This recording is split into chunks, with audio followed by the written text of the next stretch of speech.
క్రీస్తునందున్న ప్రియులకు ప్రేమతో వందనాలు తెలియజేయుచున్నాను. సెప్టెంబర్ నెల 30వ తేదీ 2025. ఈరోజు దేవుడు మనకు చేస్తున్న వాగ్దానం ఏమిటనగా మత్తయి సువార్త 24వ అధ్యాయం 35వ వచనం. ఆకాశమును భూమియు గతించును గాని నా మాటలు ఏమాత్రమును గతింపవు. ఆమెన్.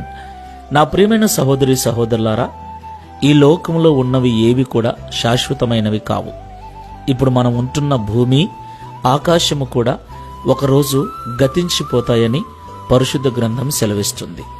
అయితే దేవుని నోట నుండి వెలువడిన మాట నెరవేరేంత వరకు ఒక పొల్లైనను సున్నైనను తప్పిపోదని, గతించిపోదని దేవుడి ఉదయకాల సమయంలో మరొకసారి మనకు గుర్తు చేస్తూ ఉన్నాడు. దేవునికి మహిమ కలుగునుగాక. నా ప్రియమైన సహోదరి సహోదరులారా, మన చేతుల్లో ఉన్నటువంటి పరిశుద్ధ బైబిల్ గ్రంథం అంతా కూడా దేవుని మాటలే.